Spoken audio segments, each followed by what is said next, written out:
Previously.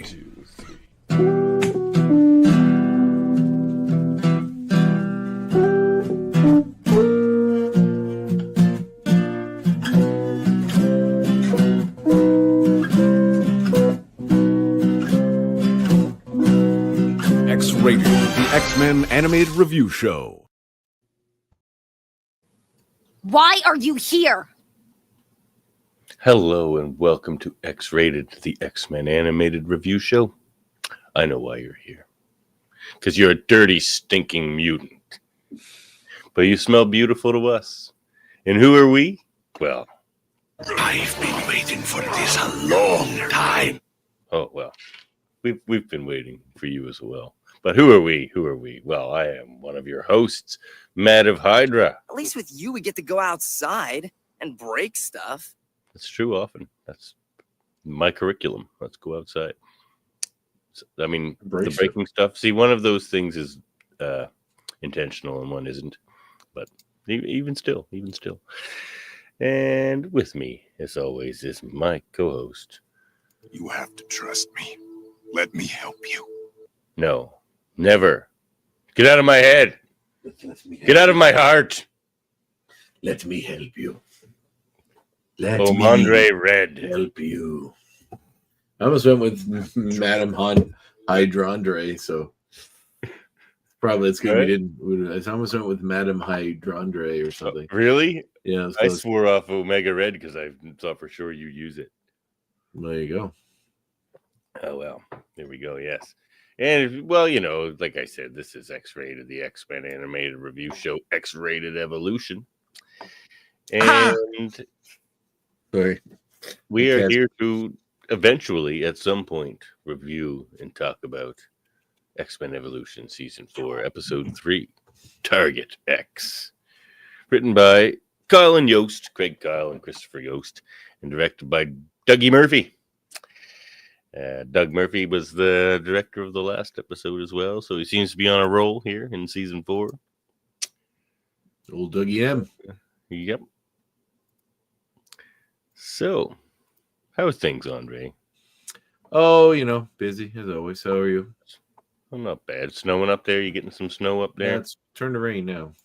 Oh, yeah, it's been raining the whole time here so far. Yeah.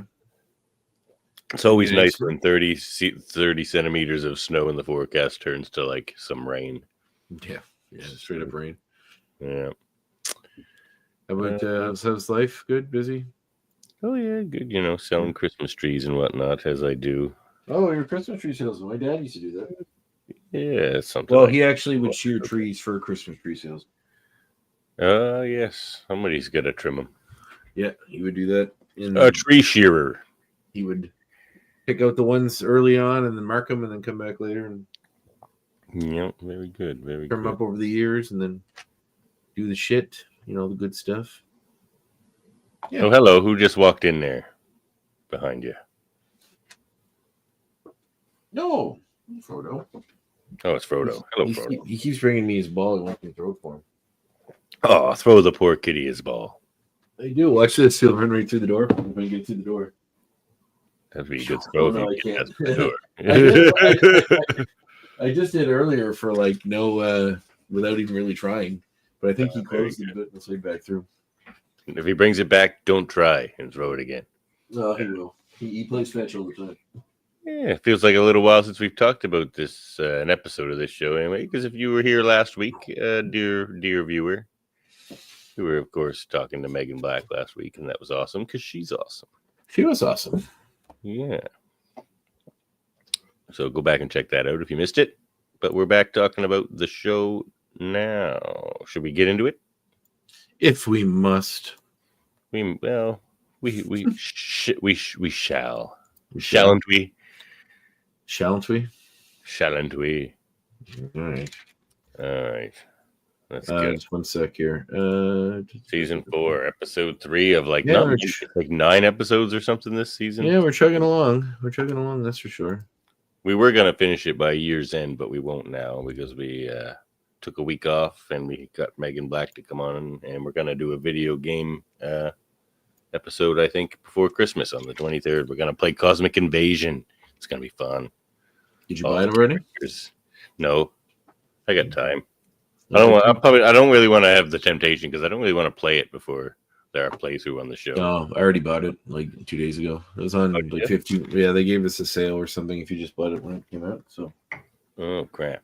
So that was like 10% off. It wasn't like ridiculous. Oh, I don't. Just 1 sec. It's only $1 or something anyway. Huh? It's only like $35 or something anyway. You cheap fucker. But yeah, looking forward to playing that. Beta Ray Bill, like I want to play Beta Ray Bill. What was his name? Was it always Beta Ray Bill, or is that like his superhero name? I think it was always Beta Ray I thought Bill. he had. He's a Corbinite. I thought I remember seeing like his name, or was he just Bill? On a card or something. Yeah, like, or it was bigger. I don't remember now.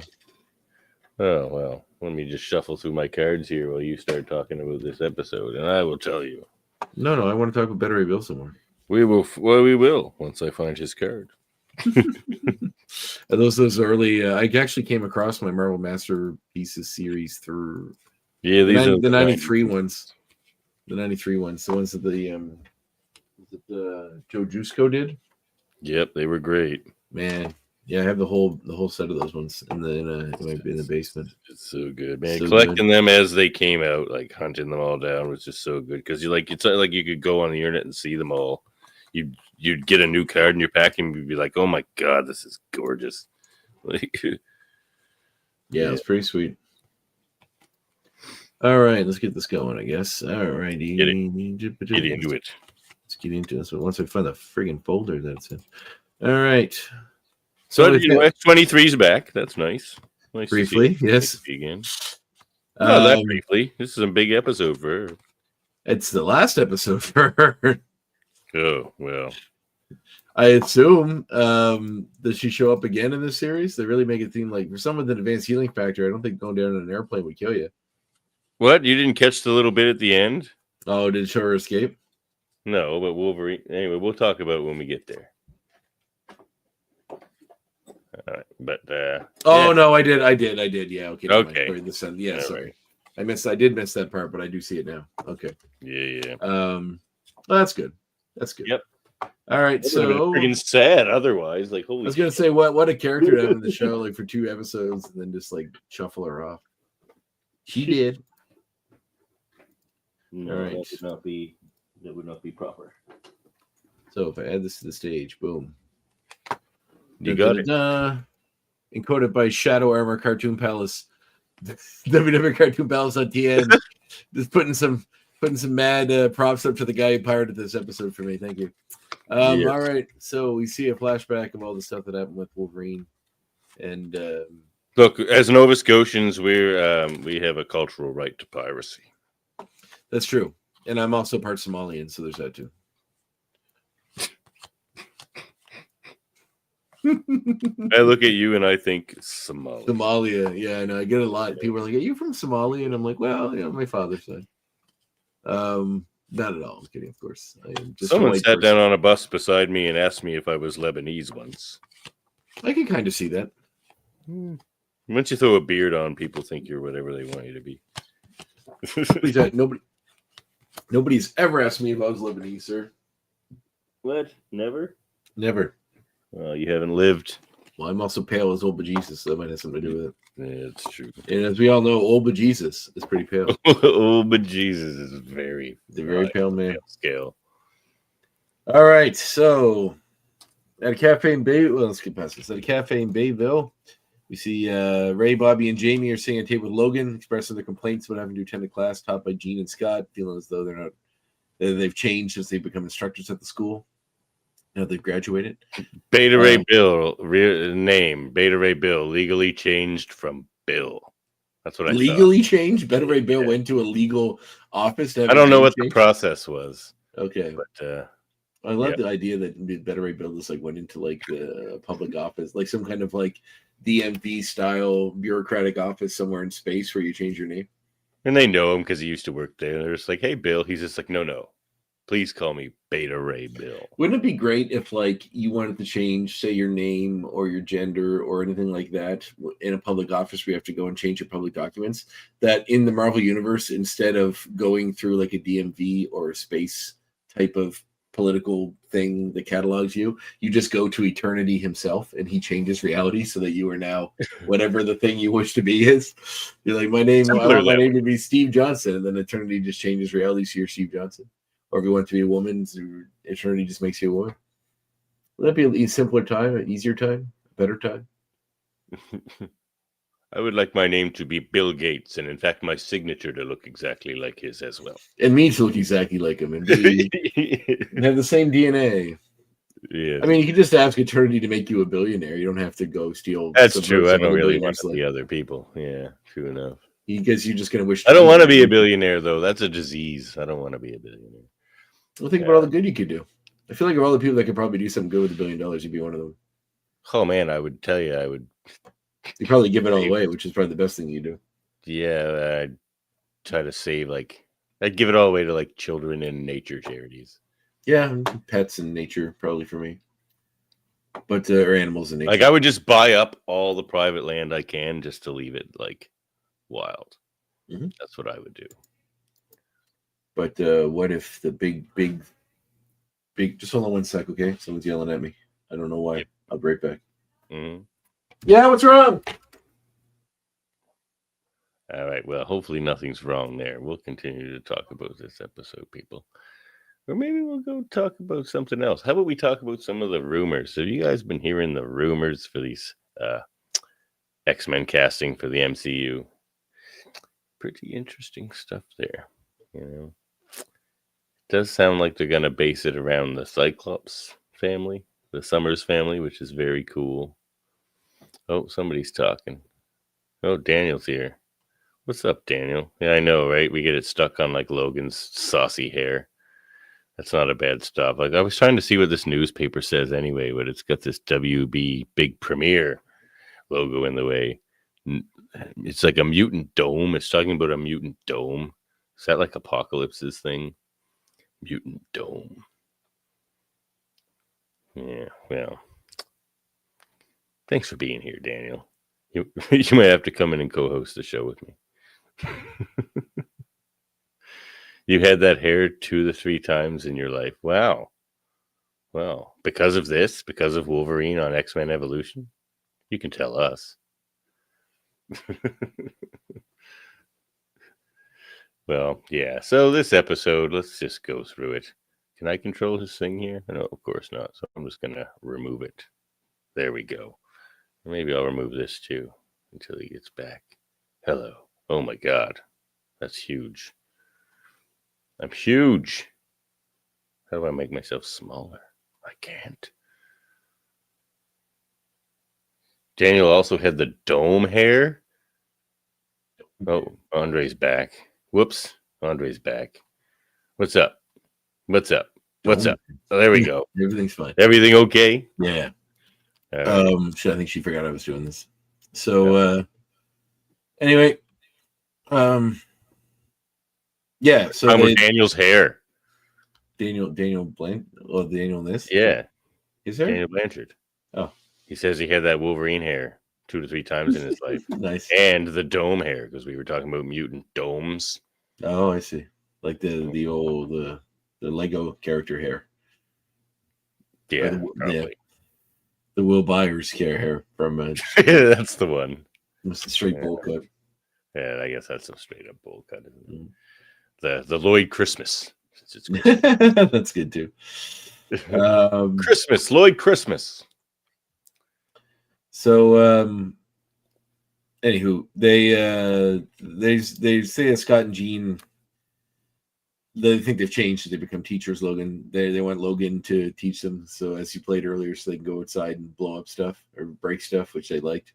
Which is funny because they not many episodes ago they're all complaining when Logan was training them, or the first one with X-23 in it.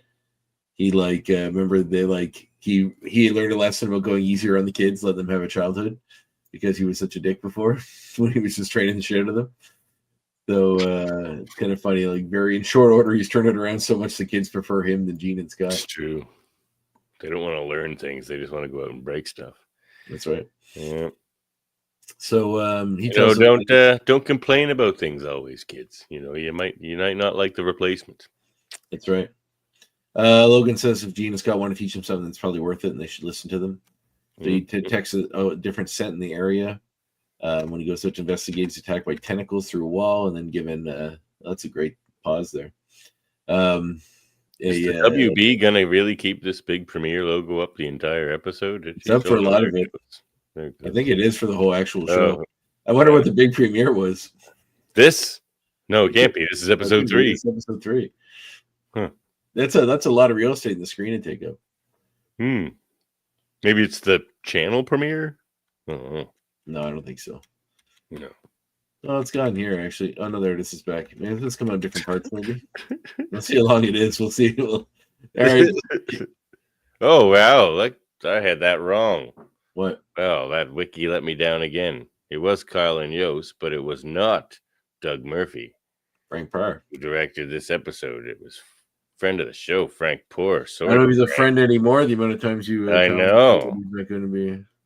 The amount of times I mess up directing credits and writing credits on this. Poor Frank. He's in the basement with the enemies list, and you're at the top of it. Someday Frank Poor goes on a killing spree. And he's gonna it's nice to be wanted. That's true. So, written by Craig Kyle, Christopher Yost, and directed by Frank Poor. Everybody. Produced by Greg Johnson, as you see on the screen as well. Well, I think that's all the episodes, pretty much. You see Gene and Scott around the room. They're teaching. Scott worries the students would prefer being in the outdoors and training instead of the way that he wants to do it. Gene believes it's beneficial for the students to understand the science behind their powers. Gene thinks it's important the students learn the science behind their powers. Gene opens the door as the two watch the students inside cause trouble. Not noticing his mentor, Sam, ends up using his powers to lunge himself forwards and knock Scott down. Gene looks down and Scott mimics Gene's earlier statement that the session would be easy, or mimics her statement. We see Logan wake up. Unbeknownst to him, he wakes up in an aircraft, was chained down by his arms and neck after freeing himself. He do they not understand who they're capturing? Like they just left him in a position that very easily led him to free himself. I mean, does he just use his claws? Omega Red seems to know him. Did he just use his claws to escape? I don't remember exactly what he did. I mean, it would make sense. Yeah, why would they even do that? Like, why even bother? Just to make it work a little bit. Yeah, I guess so. Like, it just seems so dumb. Like, you obviously his claws like cut through any metal. Like, why put him in a position where he could use them? If you had him down so his claws like this or something, where he couldn't, use them to cut. It's the thrill of the chase that matters with these Omega Red types. I guess so. So he frees himself through a hole in the aircraft. Mm-hmm. This falling scene's pretty crazy. So one of them shoots at Logan, hits him, falls out the planes. He falls. Logan attempts off and is followed by slicing branches from trees. He manages to slide the rest of the way down and put his claws through a tree. Making some further as he rolls down a hill covered in snow. After landing in a small lake, the aircraft above stops above the same location as Omega Red and who we now know as Gauntlet. Descend below in an attempt to recover their target. On the Wolverine, you actually would prefer to land on the ground. You'll be fine. You won't have to worry about drowning. Probably sink like a stone. Yeah. 300-pound skeleton. Omega fires 2 wires which wrap around the tree, causing it to snap and break. Knowing that Logan was close to the area, Gauntlet used the device to determine Logan is still around them. Old Gauntlet. Yeah, I haven't seen that guy in a long time. Ever. In a Marvel comic? He's a Marvel comic character. I don't think so. I'll make it next week. Oh, yep. Wow.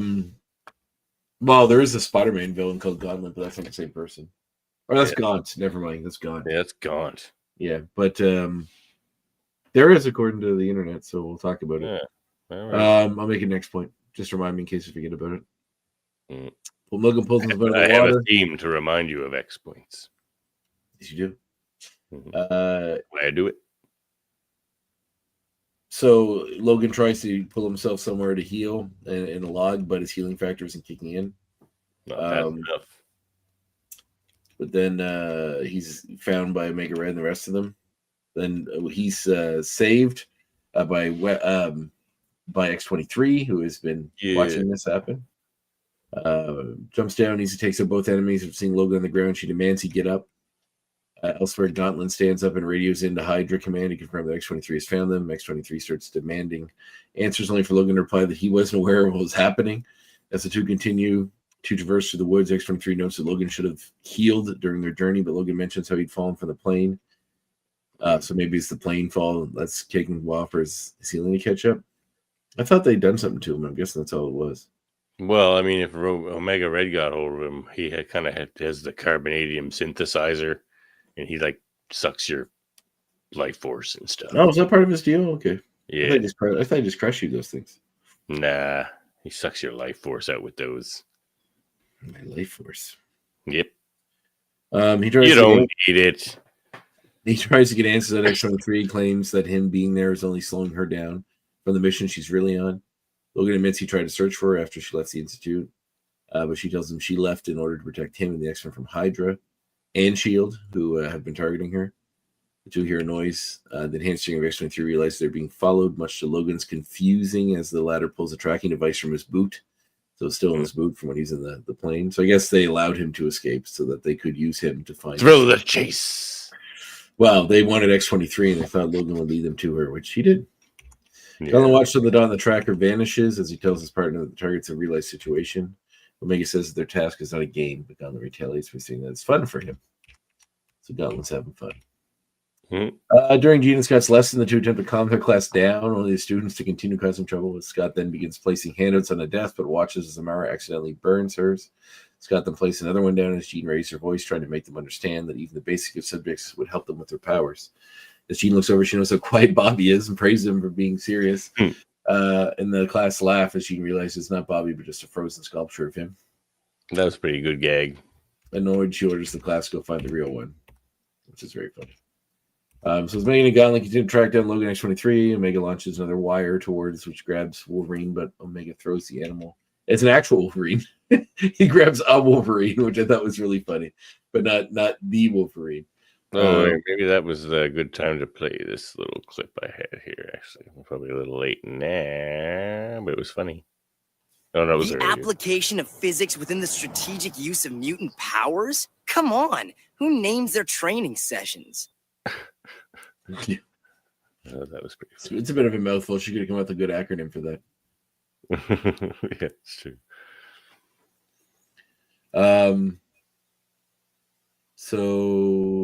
Before Logan tries towing his clone, they're both going to lead. They're leading into a trap, but X-23 does not believe him and insists that she will only be free when S.H.I.E.L.D. and Hydra believe she's met her demise. As the two venture forward, Logan continues to be adamant they're walking into a trap as the two find themselves in a cavern where X-23 apologizes for not believing in Logan's instincts as Omega and Gauntlet fire at them. Logan hears the guns being cocked and jumps forward to avoid him or X-23 being hit. Knowing the two are surrounded, Gauntlet silently commands his ex-Hydra troops to surround the area as the former steps forward, wanting to escape. X-23 attempts to fight off her attacker, much to Logan's horror. Both are knocked unconscious by Gauntlet's device, which is dead. Aboard the hovercraft, the aircraft... The more I find out about this Hydra, more those guys are real jerks. Yeah. What part of Nazis do you think is redeemable, or not so bad, or possibly okay? Real jerks. Nazis.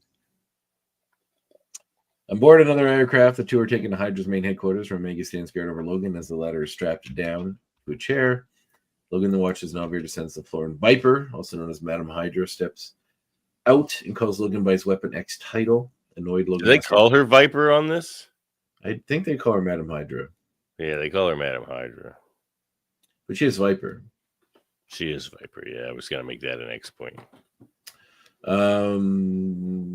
Viper comments section she's back with Hydra and tells her prisoner X-23 spent most of her time getting revenge for locating and destroying Hydra's other bases, a situation which Logan finds amusing. Tired of her rebellious behavior, Viper admits that she plans to wipe X-23's mind so she can be the perfect weapon that Hydra initially designed her to be. Your perfect weapons just get new memories that make them hate you. Like, that doesn't do anything for you. Well, I guess we just keep wiping their memory. Yeah, they tried that with Winter Soldier. How did that work out? Can be as big a dick as you. Well, it worked out pretty good for like 60 years. Yeah, that's true. They just kept freezing them in between times they used them. So, yeah. That was the best It case wasn't until scenario, the really. power of friendship brought him back to the side of good. Then, The power of friendship is a good one. yeah, it's kind of a shame that the Peggy Carter show didn't get more time than I like that show. Yeah, the end of season 2 was it where they like established that it showed like Faust, Dr. Faustus, and Arnim Zola in a cell together, and like, oh, this is some fun, old Nazi, old Captain America villain stuff. We never really got a payoff for that. No, not really. Yeah, but it was cool. Well, I guess gets paid off in what do they bring it back in? Arnim Zola. Yeah, when in Infinity he War, was a computer. in Endgame. Yeah. Well, he was a computer in Winter Soldier. Yeah, true. But in Endgame, you see him back when he was, I think, a computer again. Still. And that what if they made where he like fights Ultron is awesome. Oh, that's funny. Yeah. Let's see. So, Omega. She tells Omega Red to do whatever he wants to him. Yeah, this big adventure's been on this whole time. That's a lot of real estate. So inside the room, when scientists plan to wipe X-23's mind, when scientists voice his complaint that the devices were not to be used on her, that they used to bring her in. Omega then continues to bring up the Weapon X program as he states that he wants to get his vengeance on those involved. So he kept saying that now he's the one in control and the one that's going to leave Logan left broken. So I'm guessing Omega Red was fucked up by Weapon X at some point, which led to probably his current. Or by Wolverine. That's what I had.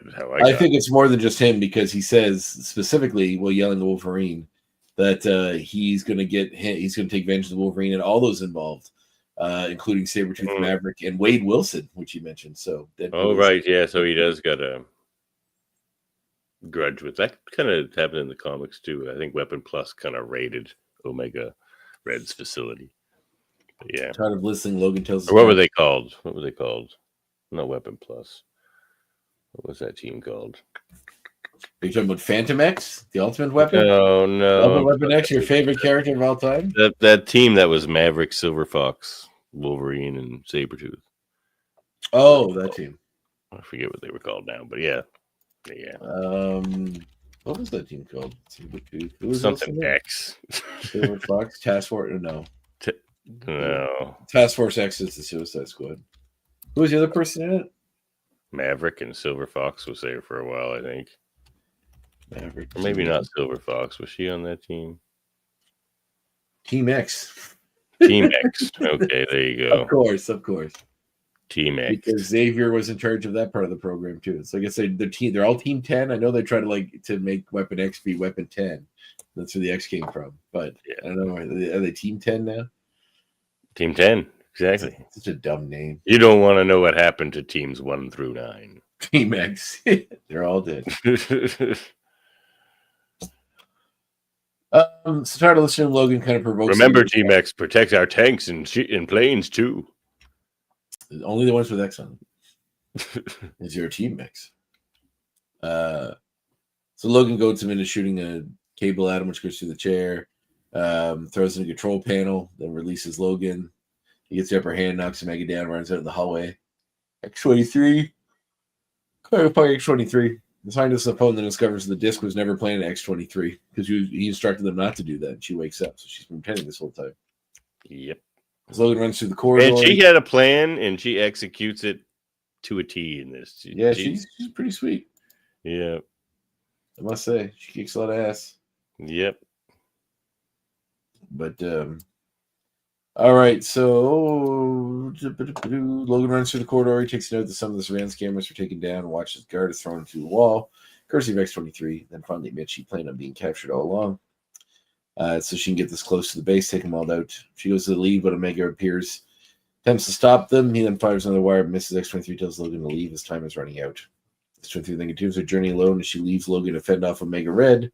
He ends the fight after grabbing one of Omega's tentacles and placing it in a fuse box that electrocutes Omega Red. They do that a lot. It seems like how they dispatch Omega Red a lot. It's like putting his tentacles in something that electrocutes him. It's that or a submarine, whatever you got. Oh, yes, that's right, submarine. Viper enters the surveillance room. She and the security guard watch X-23 stalks in a hallway, destroy the camera. The guard then advises the Viper escapes. So then goes off the computers and inform them those inside that explosives have been detected. Tell everyone to evacuate. Upon hearing this, Logan goes to leave, but watches a small explosion goes off and Firebug manages to escape to outside where he watches as the aircraft, the one Viper is on, goes to leave. He jumps, manages to catch the ladder and try to convince X-23 to stop what she's doing, but she insisted. She's got a plan. She's got a plan, man. On board, X-23 confronts her creator and says the Viper made her a monster as well as a weapon. In an effort to get away unscathed, Viper agrees to give X-23 whatever she wants, but X-23 tells her that nothing can be done as Gauntlet walks over and declares the situation is over. And throws the grenade. He's like, he agrees. Grenades in the most badass way possible. Just like, it throws more explosives on board as the aircraft crashes to the ground. Logan watches from below and doesn't see anyone come out of the Rebel. At the base, SHIELD authorities apprehend Omega Red as Logan stands on a hill overseeing the crash site. Nick Fury questions where X-23 is. Not wanting SHIELD to try and track her down any longer, Logan claims that she was killed in the crash. Fury believes him and leaves. But you don't see a body. But as Logan goes to leave, he picks up the scent and realizes that X-23 survived. Yeah. But keeps quiet about it. Smile if he smelled a rotting, charred corpse. She watches from a safe. Yeah, you think like if he's like she died in the crash, they'd find a body, or at least an adamantium skeleton. Yeah. Well, she doesn't have an adamantium skeleton, just the claws. Really? Yeah. She's quite breakable. She like breaks things all the time, but they heal. At no point in the comics do they give her an adamantium skeleton? I don't think so. I feel like someone would retcon that at some point. Huh. Back at the Institute, Bobby states that he's already an X-Man and so are his other allies, but Scott and Jean insist they have more to learn. As Jean explains that she and the other X-Men learned a lot of useful information from the professor, Logan and Storm. Scott assures them that despite them being older, he and Jean have more experience, as Jean used her telekinesis to raise the class in the air, and Scott fires an optic blast that safely passes through the students and hits a wall before slicing an apple in half as the class watch in awe. Jean then places them back into their seats, and she escorts her to the class as Logan watches happily from the door. Whoa. Now do you guys want to learn something from us old-timers or not?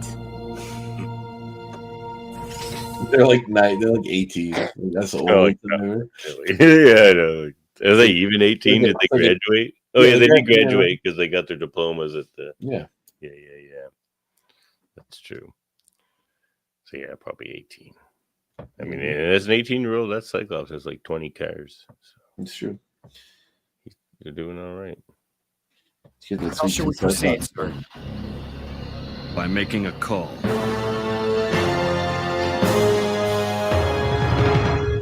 But, you first. Oh, it's a fine episode. You got some cool characters, some new characters. It felt like a fun Wolverine episode, I guess. You don't get a lot of those in the series. I'd give it like a 9. I think it's a 9. Pretty good. Yeah, I'll give it a 9. Give it the old college 9. Yep. The ending really sealed it for a 9. It's a pretty great ending. Yeah, 9. Although, X-23 is a cold-blooded killer. Yeah. She very easily... So is Wolverine. Purposely kill Wolverine and Viper, I'm assuming, unless they show up in the series again.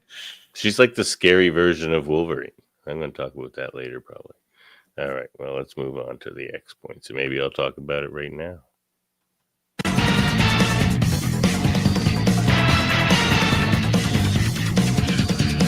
There's no point. But yeah, like Wolverine is like savage and angry.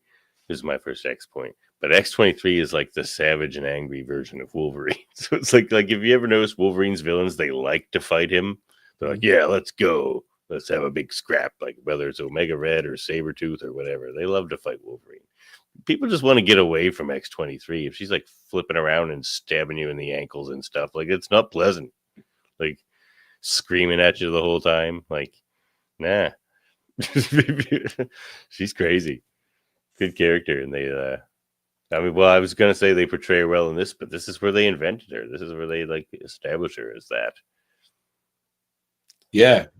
She's cold, calculating. I mean, she's a teenage girl, but and crazy. Yeah, she kicks a lot of ass in it, that's for sure. Yeah. That's cool. But you have to be crazy too, because she doesn't have that adamantium skeleton, like that kind of protection that he has. So like, right, she kind of has to just go go full flow state, get into it. Yeah, like it's cool. Yeah, she definitely has like a more sinister bend, a more calculating sinister bend, I guess. Like Wolverine in this one, this series' version of Wolverine is a little chiller than previous versions or other versions. He definitely isn't as prone to like going into wild rages as we've He seen. feels before. like he's retired, like half retired. Yeah, it seems I like used to do that kind of Wolverine stuff, but he seems like I already know that I was James Howlett and I'm a whole backstory version of Wolverine where he's like chilled out a lot. But yeah, I don't know. She seems a little more like the rash, but also smart enough to like come up with this whole plan to fake her own death. It's a pretty elaborate plan. call me Jim. What? This is what he says. Call me Jim. Call me Jim. Oh yeah, right. Does he go by Jim in the comics now? I don't think so. That'd be fun. It'd be funny if he did. It'd be hard to get everyone. Some people call him James. Yeah. He seems more like a Jim though, doesn't he? I think so. Maybe Jimbo. Jimbo. Yeah. All right, Gauntlet. My Yeah, first tell me next point. Gauntlet, Andre. Gauntlet. All right. Well, I'll bring up my screen to show you his what he looks like in the comics, if that helps. Is he like a Hydra goon in the comics too? What? That looks like Taskmaster or something. Oh, his comic book look is way cooler. See, I just found him kind of like generic in personality and in look in this particular episode. So Gauntlet was once a cousin of the Inhuman royal family, captured and transformed by Apocalypse into one of the original Riders of the Storm. The Dark Riders? The Riders of the Storm, they're referred to in this Marvel database Wikipedia. As Rider of the Storm, Gauntlet fought X-Factor in Manhattan and the Inhumans on the Moon on behalf of Apocalypse. His first appearance is in X-Factor number 65 from 1991. Really? When Strife defeated Apocalypse in combat, Gauntlet and the Dark Riders joined his cause. They battled the X-teams on the Moon and nearly killed Apocalypse himself in a prolonged battle. X-Factor number what? 65. Okay. After Strife's death, Gauntlet and the Dark Riders began freelance hunting unfit mutants and executing them for not being among the strong. Gauntlet thought he executed the weak mutant hypnotist Mesmero, but it was later revealed that Mesmero had tricked Gauntlet into believing he had. So Gauntlet was later hired in secret by Blacksmith to hunt down Apocalypse when the villain was bodily merged with Cyclops, only to find Apocalypse killed when Phoenix rescued Cyclops. Gauntlet did not reveal the cable to any of his client. Yeah. This is Gauntlet's first appearance. X Factor 65, eh? 1991. Yeah, luckily you just had that within. I love you just had that within reach. Yeah. You probably look different than that image, I'm assuming, in that comics. It was interesting. Well, I'm gonna keep flipping through this. Later, Deadbolt and the Dark Riders resurfaced and began hunting down mutant healers. This led to a battle between the Riders and Magneto's X-Men. They managed to defeat the Dark Riders and killed all of them by detonating explosives around them. So he's probably dead. There's Apocalypse. So they fight Apocalypse. Big shot of Apocalypse at the end of this one. Oh, it's a nice pick. Yeah. I always like when bad guys put the name on their initial on their belt buckle. I always like this cover too, actually. Yeah, solid. Yeah. Oh, well, I've yet to find him. Oh, there he is. He looks the same. Really? Look. There you go. I mean, a little scarier because he's got these kind of gnarly teeth, which I think is cool. They just generified him a little bit, I felt like, in this. Oh, yeah. Well, they have to make it palatable for children. Yeah, fair enough. All right, well, there it is. First appearance. Jeez, the value of this comic. First appearance. Of Gauntlet, yes. Jeez, I better put that back in the sleeve.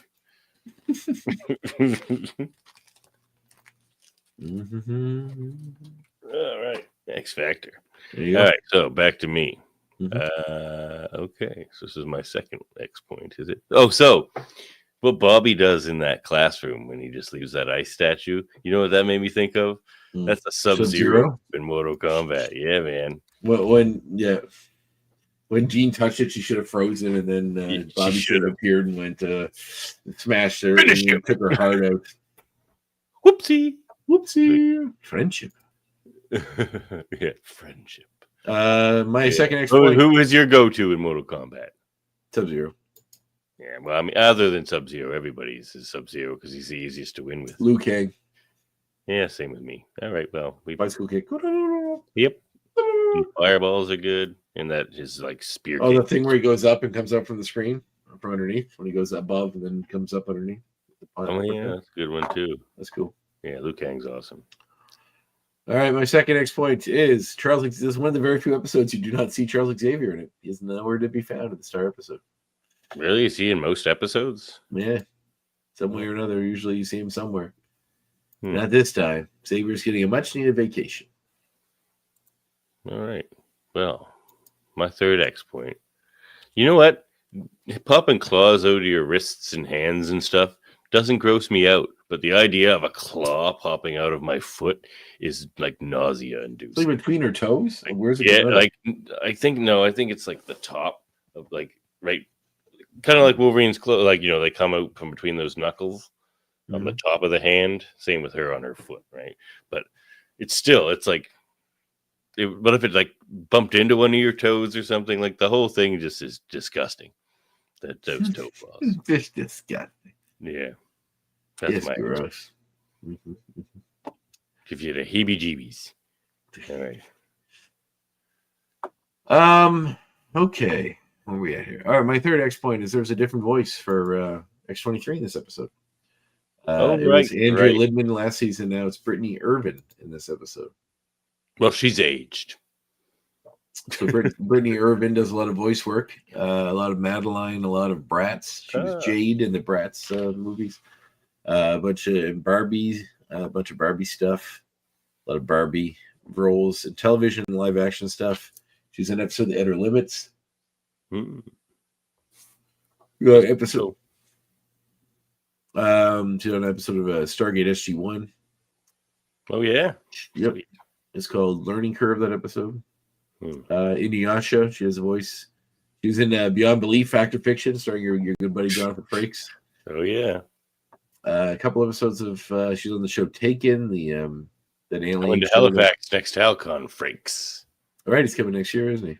Yeah. National Lampoon's Holiday Reunion, starring Bryan Cranston in a pre-Breaking Bad role in 2003. Edgemont, which is a very Canadian show.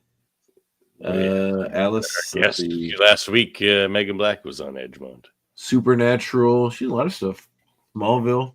She played Stargirl in Smallville in 4 episodes. The My Little Pony show. She's Lightning Dust. Supernatural. Muriel. I mean, playing X-23 as a career maker. It worked for Daphne Keane too. Mm-hmm. Oh, she's also on an episode of iZombie, which was a show I watched based on a comic book. That's it. Bunch of stuff. Right. Well, back to my fourth X point. Those Hydra goons, they looked like a cross between a Genosian magistrate and Darth Vader. Did you notice that? Yeah, I did, yeah. Like there was like Darth Vader's face in like a Genosian magistrate kind of helmet and gear. I thought that was pretty funny. Feel like that was intentional. They're like, let's make them look like Darth Vader. So somebody in the drawing department. I want to bring back to the fact I feel like it's a dumb joke, but I still enjoyed it. Is when Omega Red is looking searching for Wolverine and finds an actual Wolverine. Like he pulls like out of the woods. It's like it's in his tendrils. He's like, God, he just like throws it away or tosses it away. But I just love that. It's like what are the odds? What are the odds? What are the odds? All right. Well, my last X point. They end up taking Wolverine and Laura down with a sound attack at one point. And it made me think of the fact that sound attacks almost always work on everybody. Like Spider-Man, Daredevil, of course, but like super powerful characters like Storm or Magneto, like sound attack. Everyone's got ears. And it hurts when things are really loud. So, like, because they always work, it's funny that, like, the humans... I mean, I think the Sentinels do have sound attack technology, but you think they would resort to that more because it has a good success rate, sound attacks.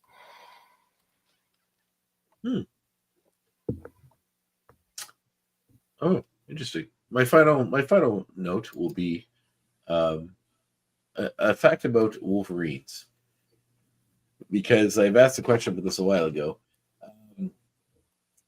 The Wolverines are the largest in the weasel family. They're the largest types. The of weasels. largest mustelid, yes, they are indeed. Yes, they sure are.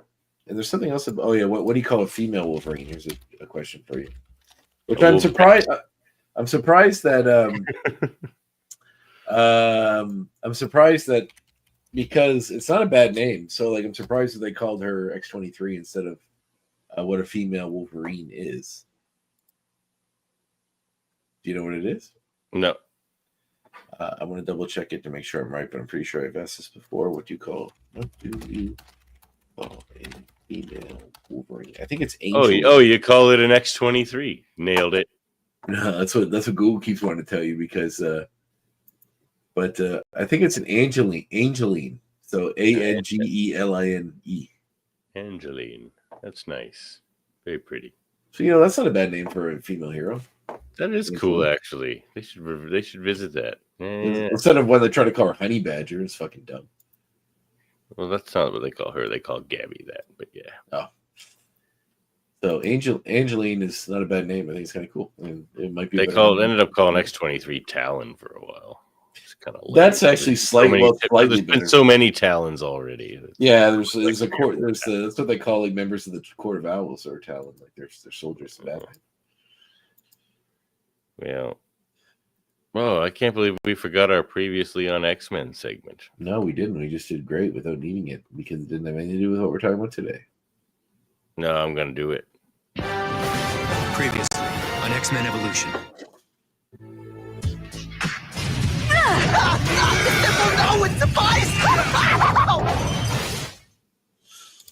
That's what happened last week. Yeah, no Kurt in this episode either. Or Shadowcat.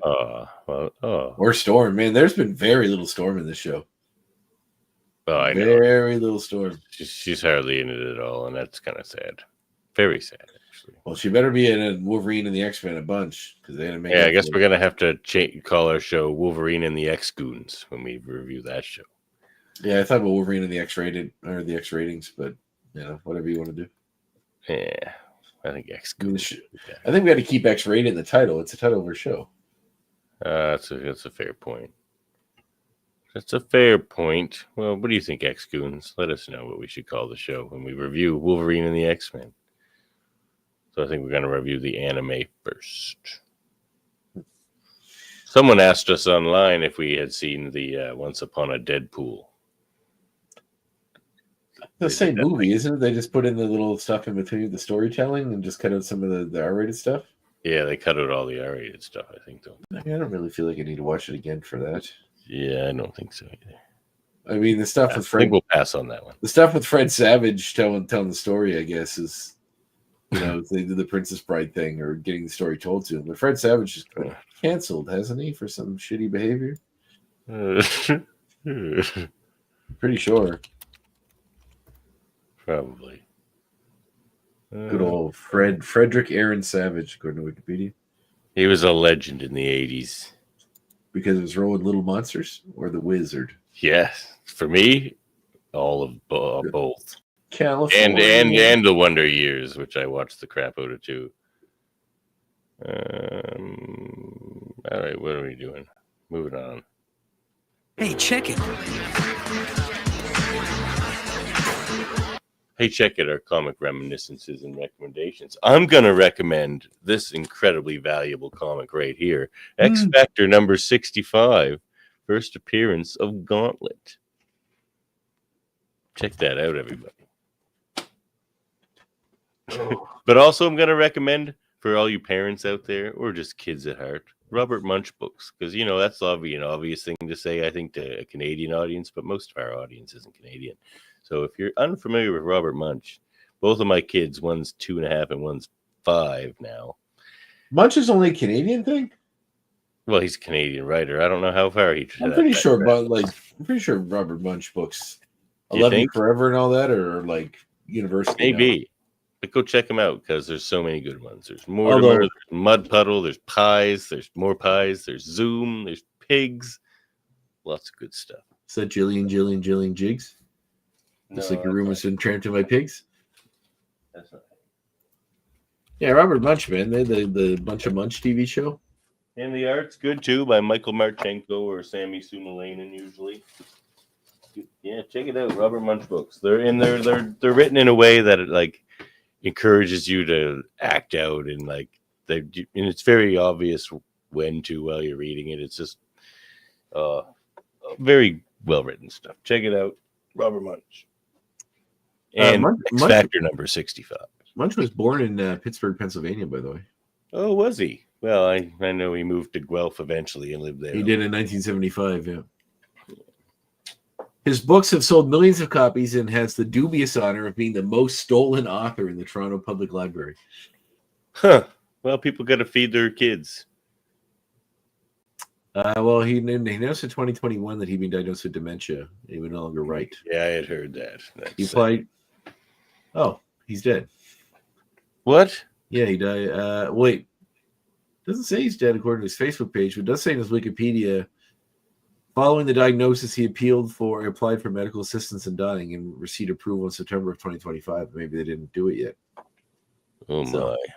Well, that's all a very sad story at the end. No, there's not a lot of happy stories at the end, unfortunately. No. All right, my recommendation will be this because I don't have anything else in front of me, and it's also great. It's by future guests of my other podcast and former guests of my podcast, Curtis Carey and Tara Odiebear, who did this book called No Such Thing as Grown-Ups, which is a fun little series of cartoon strips they did together. I recently bought a painting from Curtis Carey, and he was very gracious to put this in with it when I picked it up. So it's hanging in my office, and it's glorious. Did I show you a picture of it, Devin? I think I did, didn't I? Yes. Yeah, you showed off a painting there the last episode, and I think that's the one. Oh, I did it on the show, the Skeletor one? Yeah. Oh, yeah, okay. It was on the show. You showed it to me anyway. Right. So, yeah. Check that out. Pretty great. All right. Well. Also, I did get a book from former... Name this movie.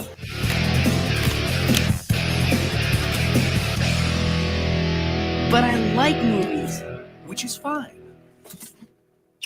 Well, I guess it's Christmas movie time, so we should probably... Hence my chapeau. I do see your chapeau. It's a nice chapeau. We should pick some Christmas movies, shouldn't we? You pick Christmas movie, and I'll pick a Christmas song. I want to suggest a TV. Well, this isn't a movie, but I'm going to suggest a TV show that I just finished watching, and I highly recommend. Sterling Harjo, who did the show Reservation Dogs, his follow-up to that show is a show called The Lowdown with Ethan Hawke. Oh, really?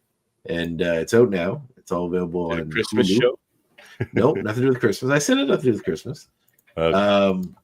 But it is it's a great kind of sun-baked sort of noir crime, but funny crime kind of show. And it's got Keith David in it, which is always great. Oh yeah. Kyle MacLachlan is also in it. There's a bunch of big names in it. It takes place, I guess, in the same universe as Reservation Dogs, because at the beginning you see him pass one of the girls from that show, and they nod at each other in the first episode. But it's just like a little nod to the old show. That's cool that they're kind of building a universe. But other actors show up in this show playing different characters. So, one of the bad guys is Tracy Letts, who is, I believe, Reservation Dogs in a small role. But it's super cool. All right. I'm going to suggest for you, let's go with this. Rare Exports. I mean, if I didn't suggest this before, I apologize, but I'm going to suggest it again. It is a 2010 Finnish, it's made in Finland, fantasy action horror comedy film written and directed by Jalmari Helander. Is it a Christmas movie? It is. About people living near Korvatunaturi who discover the secret behind Santa Claus. The film is based on a 2003 short film called Rare Exports Incorporated and its 2005 sequel, Rare Exports: The Official Safety Instructions, both of which involve a company that traps wild Santa Clauses and trains and exports them for locations around the world. So that is the short film concept. The movie kind of expands on that or sets up where that idea comes from. It's very interesting. It's very good. One of the main actors in it, who plays the father of the little boy, is getting a lot of attention recently because he's the guy from the Sisu movies. I know the second one's coming out. The one about like the guy that fights off the Nazis, the lone dude who's like secretly a badass that fights off the Nazis when they try to like come across his property. And there's one that just came out a few years ago, and then the sequel is in theaters now, I believe. But it's a super fun, interesting movie. It's finished, so it's Where do you find it? Probably I think it's on Prime. Okay.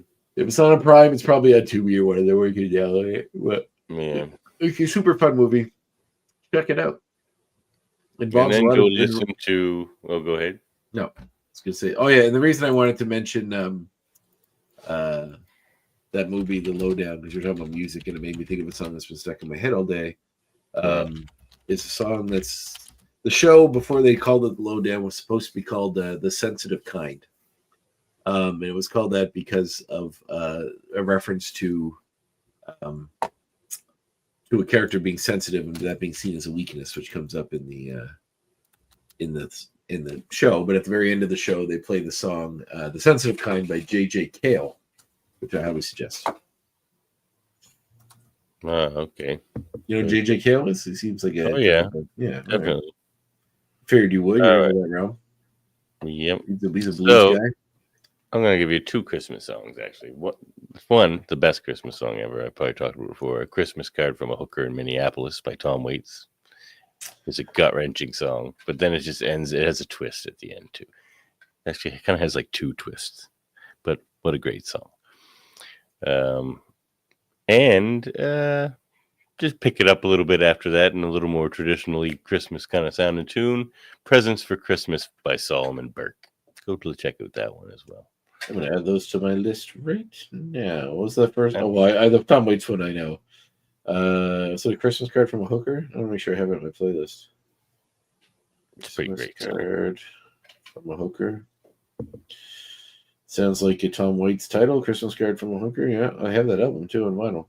Yeah, to playlist. Yeah, Valentine on vinyl. Oh man, that's a good one. I have almost all of his records on vinyl. It's a lot. Oh wow. Oh, it's already on that playlist. Never mind. What was the other one you said? "Presents for Christmas" by Solomon Burke. Who's Solomon Burke? You don't know who Solomon Burke is? I don't. R&B singer back in the Motown days. Oh. Christmas. All right. So you know Solomon Burke. I probably would to hear the song.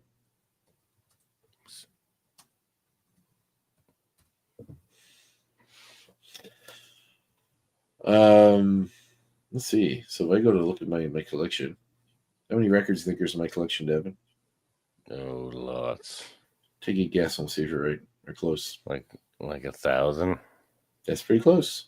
1,164. Yeah. Did you just count them? No, I have an app that I record them all in.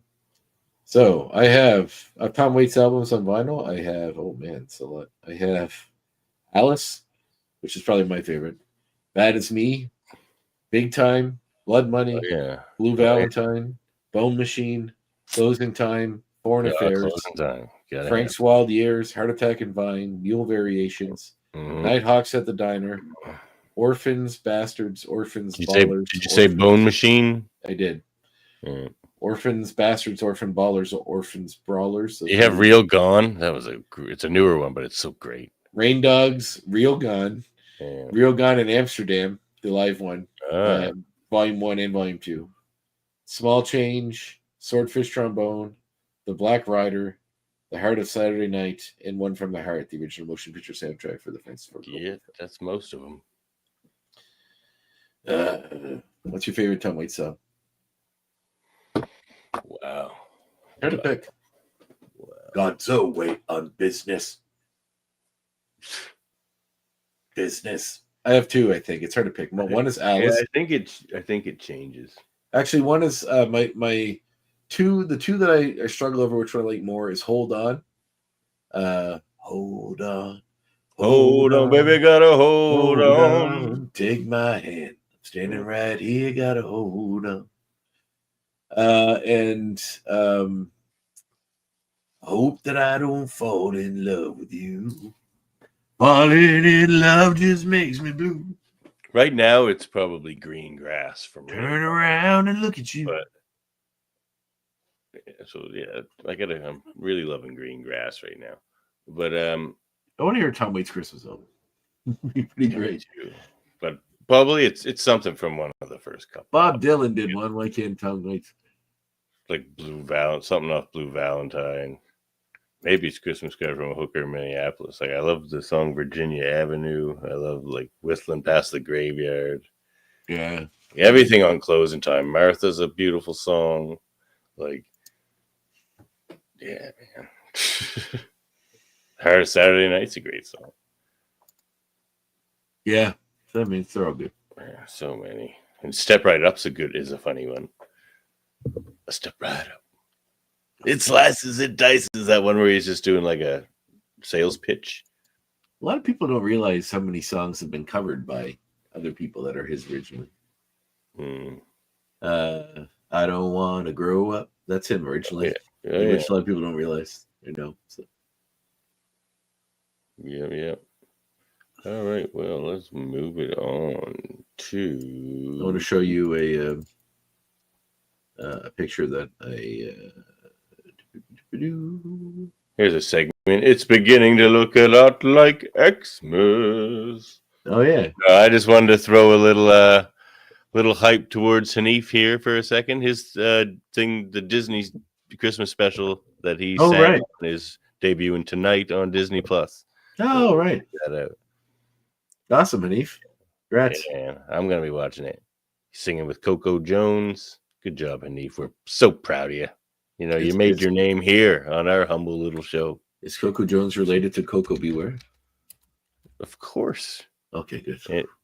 And probably, Coco Love Alcorn and all the Cocos, really. Coco Jones was born in 1998, so I don't think she's related to Coco Beware. Unless she's like his he could have a niece. His granddaughter or something. Yeah. But people's families don't have younger members? What are you talking about? According to Wikipedia, her father is Michael David Jones Sr., who's a football player. Oh, well, that's not Coco Beware at all. He's way too small to be a football player. Coco Beware is huge. He's a big dude. No, he was always tiny compared to the other wrestlers. No, man, watch him. Watch it. If you want a fun moment, go on YouTube and watch Coco Beware shoots on a guy or shoots on another wrestler. And I don't know if you're not familiar with the term shoot. It means when people, I know, but the average person might not. Yeah. When you're in a wrestling match and the other guy takes liberties or actually starts throwing real, like really trying to hurt the other guy. Not like it depends on the nature of it, but when you're, yeah. So there's one, I don't know if this guy Coco Money or something or what, but he's some jobber, which means some guy that loses a lot. And Coco Beware just beats the whole enhancement talent, Andre. Yeah, that's a good way to put it. But just beats the holy hell out of him. It's brutal. And his finisher, the Ghostbuster, is like one of those brutal. That Brainbuster, that's a brutal finisher. That's a brutally dangerous finisher. All right. Well, here's another. You know what we're gonna do now? We're gonna play a new game. That's what we're gonna do. Explain.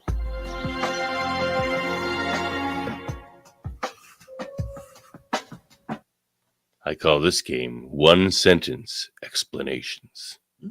So, Andre, explain for me in one sentence the Grant Morrison run on X-Men.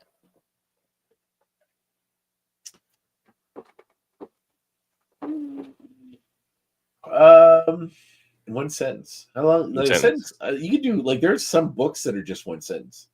You can talk a lot in one sentence. I will try to sum it up in a few words so to make like a general sentence length. A strange and beautiful way to bring the X-Men into the modern era. Interesting. That's not bad. Not bad. You got the assignment. All right. All right, throw one at me. Describe in one sentence the good part, like the positive parts of Halle Berry as Storm.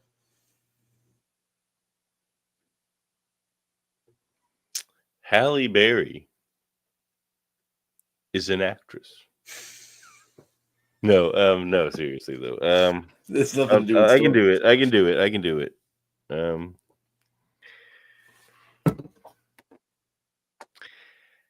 Halle Berry brought attention due to her fame and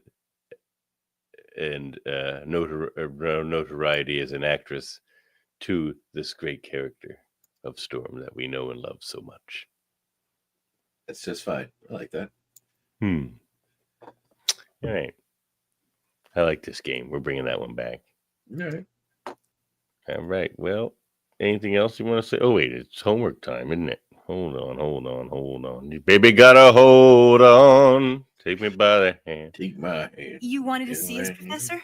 Yes, I have a very special assignment. It'll be challenging, so I need someone with nerves of steel. Wait!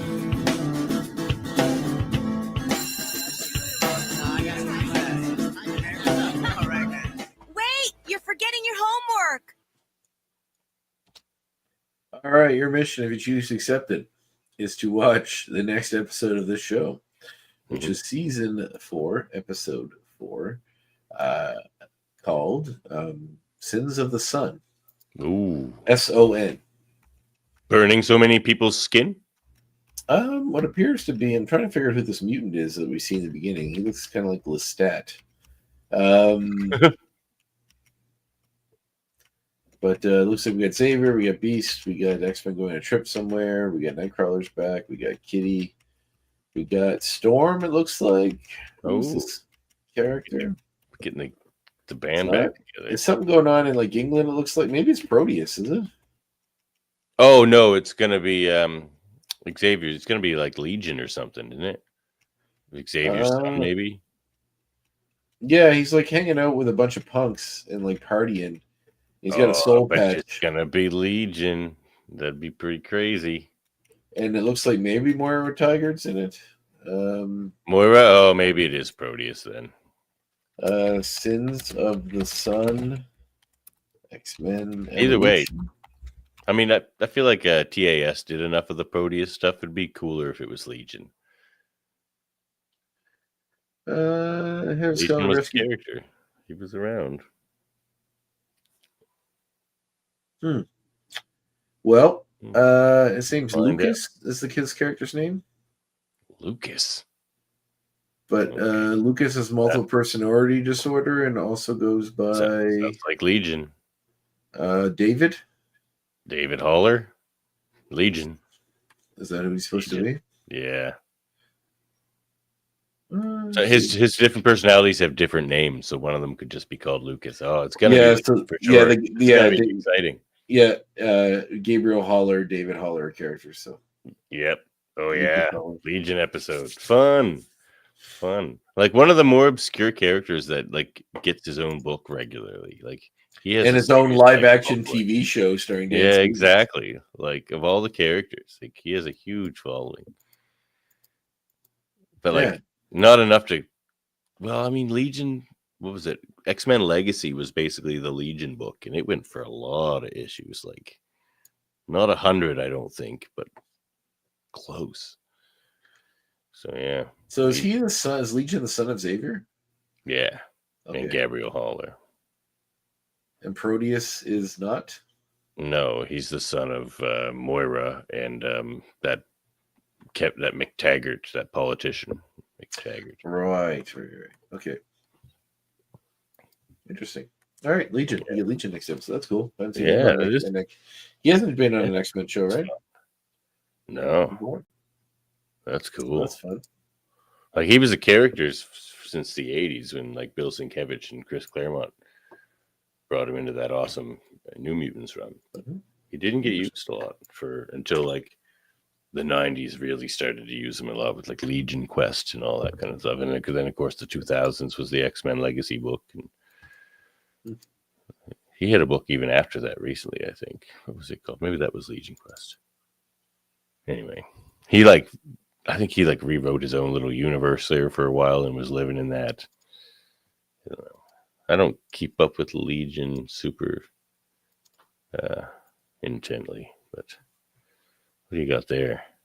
I have a picture a guy sent from my last wrestling show I had in Truro. It looks like the Sistine Chapel to me. Save me, Andre. You're like, I have you. Give me your hand. That's Chizenko trying to get the tag. Yeah, that's a cool photo. That's a good shot. That's a really good shot. Yeah. I like my boots up on the apron, trying to reach in a little further. Yep. All right. Well, let's get out of here so I can do some more work and then try to go to sleep at a decent hour. Yeah, maybe I'll do something like that myself. Well, you can follow us on YouTube, Facebook, and Twitch. You can contact us at xmenreviewshow@gmail.com. Support us at patreon.com/xmenreviewshow. Get your sweet merch over at the Redbubble /people/xmenreviewshow/shop. And we are a mutant and proud part of the Swear to Pod Network. And of course, you can find us wherever you get your podcasts. You have to get out of here. I have to get out of here. What about you? I think we all have to get out of here. Yeah. Catch you next time. Next time. This time, I leave you broken. This time, I leave you to suffer.